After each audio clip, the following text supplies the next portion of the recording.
आप सभी अंग्रेजी सीखना चाहते हैं, लेकिन मेरा एक प्रश्न है आप सभी से, क्या आप हिंदी अच्छे प्रकार से बोल सकते हैं? क्या आप किन्हीं 5 लोगों के सामने, 10 लोगों के सामने स्टेज पर जाकर के हिंदी में बात कर सकते हैं, उनको कुछ बता सकते हैं? 80 से 90% लोग वो होते हैं जो नहीं बोल पाएंगे, जो स्टेज पर जाकर के परफॉर्म नहीं कर पाएंगे।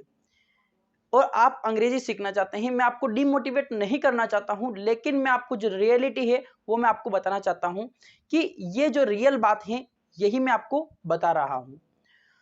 सो गाइज, इसके लिए आपको क्या करना होगा, आपके पास वो नॉलेज होना चाहिए, वो कॉन्फिडेंस होना चाहिए। इसीलिए मैंने यहां पर सबसे ऊपर लिखा है कॉन्फिडेंस। इसमें सबसे बड़ा रोल प्ले करता है कॉन्फिडेंस, कि आप में कॉन्फिडेंस कितना है। आप किन्हीं 5 लोगों के सामने बोल सकते हैं या नहीं बोल सकते हैं, हिंदी में आप परफॉर्म कर सकते हैं या नहीं कर सकते हैं। अंग्रेजी सीखने वालों के लिए, जो स्पीकिंग इंग्लिश सीखते हैं, बोली जाने वाली जो इंग्लिश होती है, वो यदि जो लोग सीखते हैं उसमें 97% कॉन्फिडेंस का रोल होता है। कितना परसेंट? 97%। 3% रोल होता है लर्निंग का, जो हम ग्रामर वगैरह जो भी सीख करके अंग्रेजी सीखते हैं। तो 97% आप समझ सकते हैं कि कॉन्फिडेंस कितना रोल प्ले करता है। जब भी आप किसी कोचिंग इंस्टीट्यूट पर जाएंगे, कहीं पर भी जाएंगे, तो आपको सबसे पहले यही बताया जाएगा कि आपको अपनी जो शाइनेस है उसको दूर करना है। आपको कौन क्या बोलता है उस पर ध्यान नहीं देना है।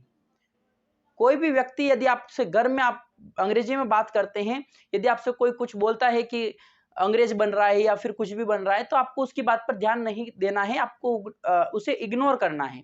इस प्रकार की बातें सबसे पहले आपको बताई जाएगी, आपका कॉन्फिडेंस बिल्ड किया जाएगा।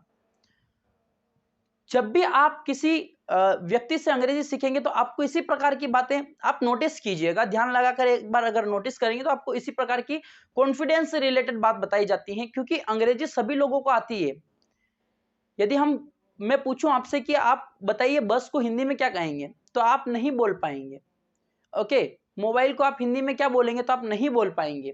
अंग्रेजी आती सबको है, लेकिन समस्या यहीं पर आती है कि एक्सप्रेस नहीं कर पाते हैं, बोल नहीं पाते हैं। शाइनेस एक रीजन होता है, कॉन्फिडेंस नहीं आ पाता है, अंडर कॉन्फिडेंट रहते हैं। तो सबसे पहले आपको यही करना है, सबसे पहले अपनी शाइनेस को दूर हटा देना है, सोचना नहीं है। यदि एक बच्चे को हम बोलते हैं कि आपको यह करना है, कुछ भी अगर हम उसको टास्क दे देते हैं तो वो बहुत तुरंत कर देता है। क्यों कर देता है? क्योंकि वो ये नहीं सोचता है कि मेरे बारे में कौन क्या सोचेगा। हम लोग भी ऐसे ही करते हैं, बहुत ज्यादा सोच लेते हैं कुछ काम करने से पहले कि वो क्या सोचेगा, वो क्या सोचेगा। ओके, तो इस प्रकार की जो बातें हम सोचते हैं, हमें यदि कुछ सीखना है, कुछ करना है, लोगों का काम है कहना, वो तो कहेंगे, आपको अपना काम करना है। तो एक बात मैं आपसे बोलना चाहूंगा कि लोग, तो मुझे ऐसा लगता है कि भगवान से भी खुश नहीं होते हैं।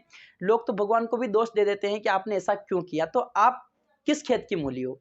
इसलिए ज्यादा हमें उन पर ये नहीं करना है, ध्यान नहीं देना है। और ज्यादा मैं आपको इस मोटिवेट ना करते हुए बताता हूं कि आज कुछ ट्रिक्स, कुछ ऐसी चीजें हैं जो कि आपको यूज में आने वाली हैं। जो बातें हैं वो तो मैं आपको बता ही रहा हूं, लेकिन आपको करना क्या है, प्रैक्टिकली एक्टिवली करना क्या है। Of course, yes, sure, why not, definitely yes, okay, obviously, let's go, कम।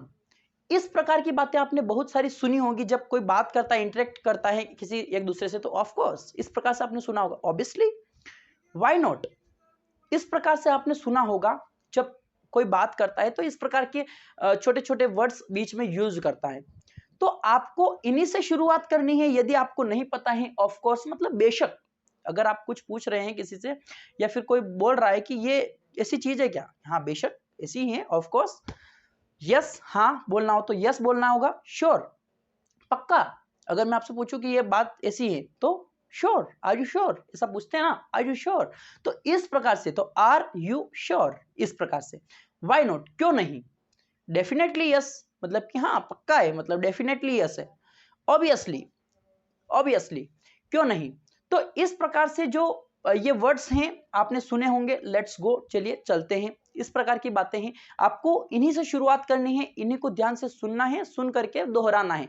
इसमें ज्यादा कुछ बड़ी बात नहीं है, इन्हीं से शुरुआत कीजिए और बाकी मैं आपको कुछ ग्रामेटिकल चीजें जो हिंदी वाले लोग रहते हैं, जिनका मीडियम हिंदी रहता है, उनको थोड़ी ग्रामर सीखने की जरूरत है यदि उनको नहीं आती हैं तो। क्योंकि जो आप हैं वो आप हिंदी स्पीकर हैं, आप हिंदी के नेटिव हैं, लेकिन जो इंग्लिश के नेटिव स्पीकर्स रहते हैं, आपको यदि अंग्रेजी बोलनी है तो आपको उनकी लैंग्वेज में आपको उनका थोड़ा सा ग्रामर तो सीखना ही पड़ेगा।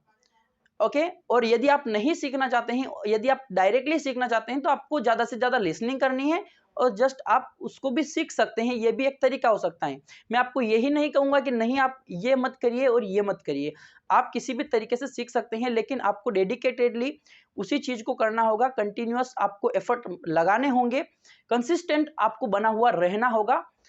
सो गाइज आई होप मतलब जो ये बातें मेरी बताई गई हैं वो आपको जरूर हेल्प करेंगी आपकी इंग्लिश स्पोकन जर्नी के लिए। मिलता हूं आपको नेक्स्ट वीडियो में, तब तक के लिए सीखते रहिए, keep learning, keep growing, see you in the next video, till then take care, bye bye.